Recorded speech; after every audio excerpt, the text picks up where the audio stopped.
Hey everybody, this is Brody from Brody's Garage. Today is May 17th. This is episode 58.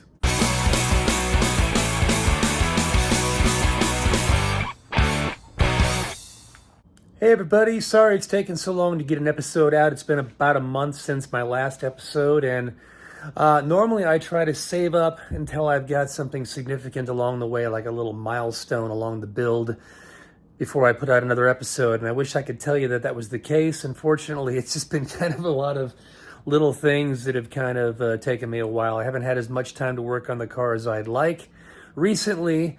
However, in the past week or so, I've been back on it and kind of re-engaging with it. To be totally honest with you, there's been a bit of a lull, and I've been kind of feeling that and kind of feeling a little gloomy about it. And sometimes I have to pause and take a look around me and go like, man, I've come a long, long way with this thing.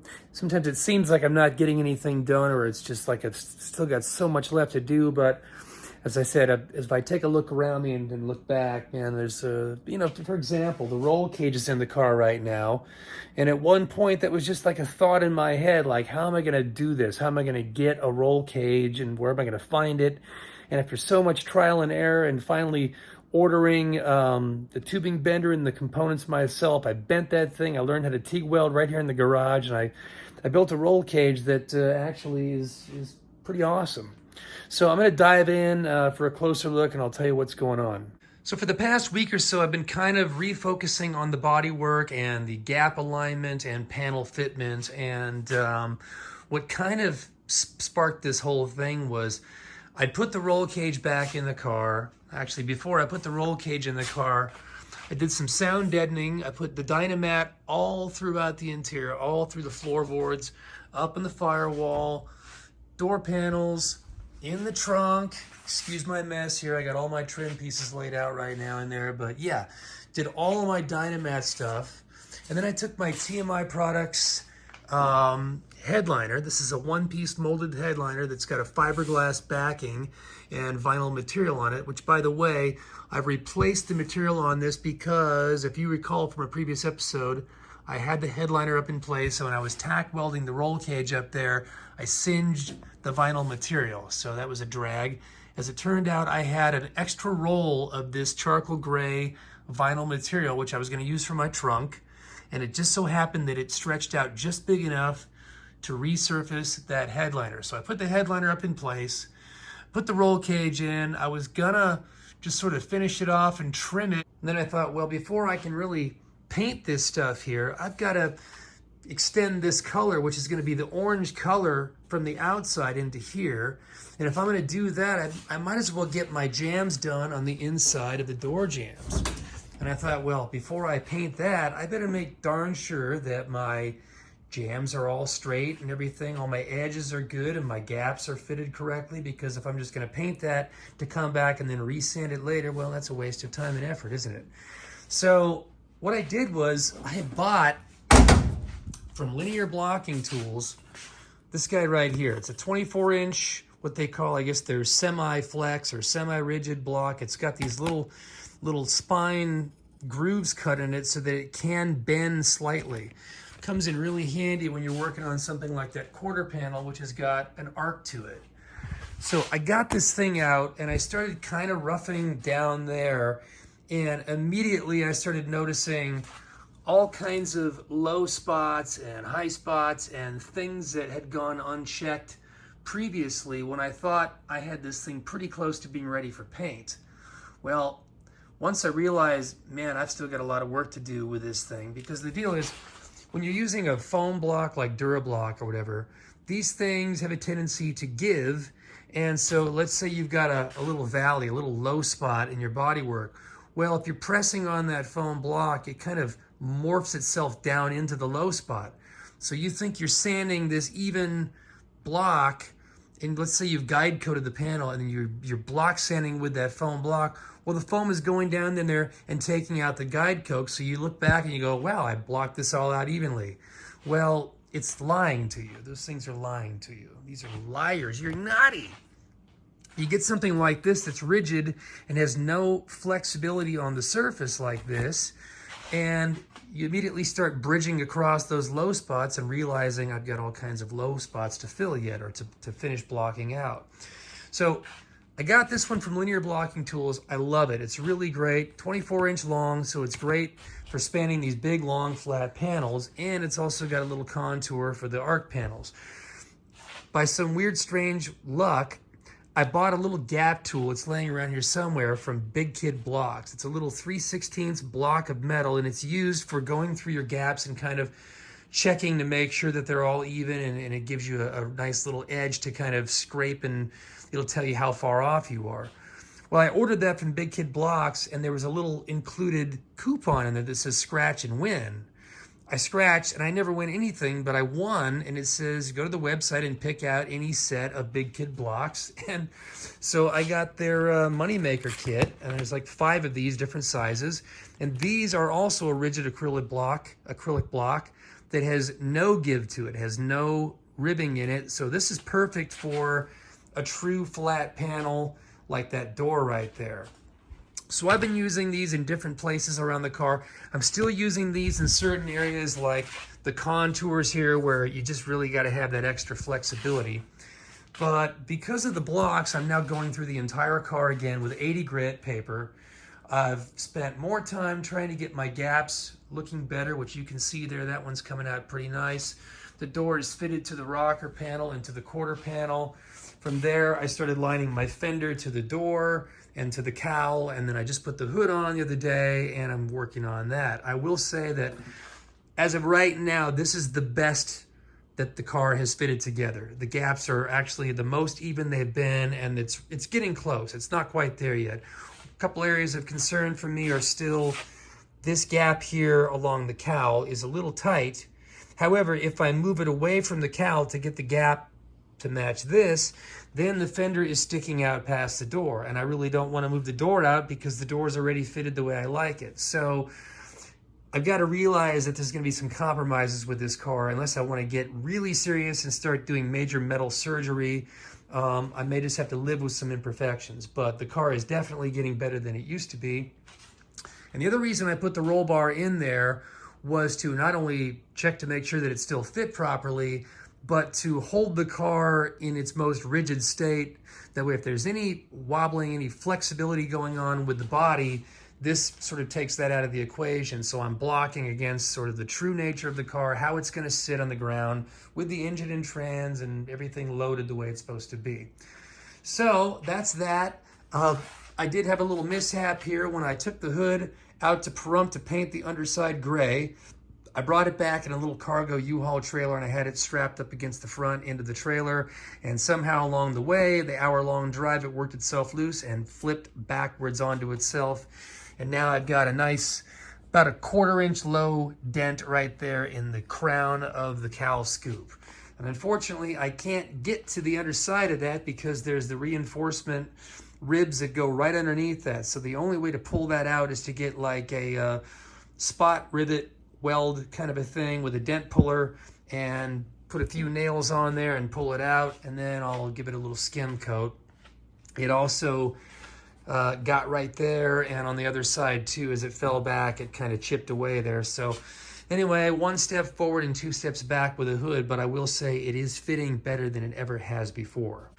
Now the headlight bezels were quite a nuisance here, and it took a lot of time to get these to kind of fit right. I'll show you some footage here from earlier in the day, but I spent quite a bit of time getting these bezels to fit. Ultimately, I decided that I think I'm going to go ahead and live with the idea of having the rubber gasket behind the headlight bezel. I really didn't want to use that. I would rather have the chrome bezel just mating right up to the metal of the fender, but it's just not quite right, and that rubber gasket really just kind of easily fixes the whole scenario. So I think I'm going to be okay with having to live with that. I did cut and modify the bumper filler panel in the middle. You'll see I made a little V-notch there to sort of fold the angle of the bumper filler to match the angle of the grill. I will have to go back and weld that and grind it flush. I also cut and notch these corners right here because the way this is a reproduction bumper filler panel, and it had sort of a rounded radiused corner, which didn't match the square corner of this fender here. So I had to cut and slot that and hammer it down flat to make that work. Lots of work. I would say pretty much every hole in the grill, the bumper filler panel, the radiator support had to be opened up or slotted slightly to get things to shift. In fact, the radiator core support had to be shifted towards the driver's side almost 1/4 of an inch to get the fenders and hood in perfect alignment. Another area that I'm still it's kind of bugging me a bit here, and the only way to fix it is to weld and grind down, but the shape of this hood, this is a reproduction hood, of course, on a reproduction car. Gap is nice here in the corners, and then as you can see, as it gets towards the scoop, it widens here. So the only way to really fix that would be to take the hood off, weld up this back edge. I mean, we're talking at least 1/8 of an inch, and grind it down. I will debate about whether or not I'm going to do that, or whether I can live with that gap there. But to be honest with you right now, looking at it, I can't really, I hate it. So I'm probably gonna do something about it. Anyway, this is the progress with the car over the past month. Where we left off before was I had painted the interior, the matte gray finish or satin gray. It's actually just like a charcoal gray metallic base with a satin clear from Hot Rod Flats over it. And I kind of like the dull look on the interior there. I did the doors, the dash, and I also did my firewall and the underside of the hood. And with the roll bar in there now, as you can see, it's really coming together. I painted the roll bar, of course, as well. And all I'm lacking right now is I don't have the swing out door bars in there right now, so I can get in and out easier. I still need to apply some Dynamat to the inside of the doors to get on the outer skin here. And I'll probably just cut those in little pieces and stick them in as needed. The idea being, just to tone down any vibrations and resonance on the door skin. But I got to tell you, man, the difference between having this and not having it is night and day. And I think the car is going to benefit from this by being a much quieter, more enjoyable experience.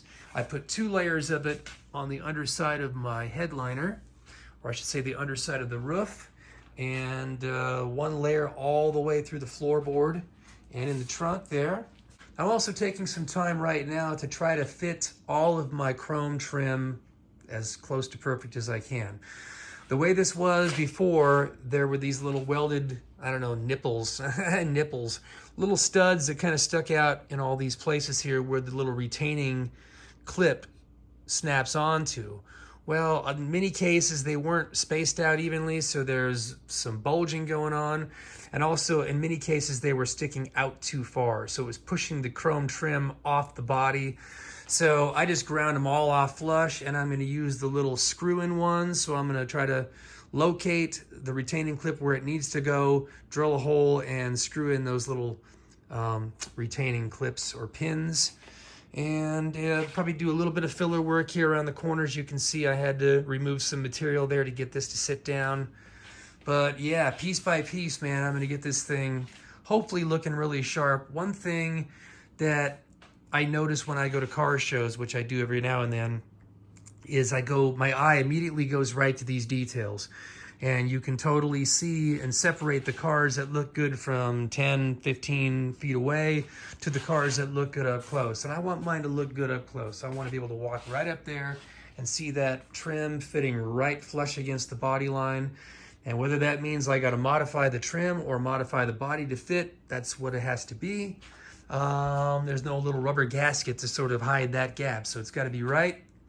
And it's going to be the same thing for the door reveal trim and the roof rail trim and the back window and my taillight bezels, headlight bezels, all of it. So that's what's going on right now. I also put my fuel tank in the back and got that back in place. And also a note to you, which is something I missed the first time around when I had this car running last year, was I kind of had the fuel tank a little bit off center. It didn't really measure from end to end, so this time I got it dead center, which is nice. Started running my fuel lines and my fuel filter and just kind of tried to button up as much of the underside as possible. I got the drive shaft in, the suspension is all in, it's all powder coated now.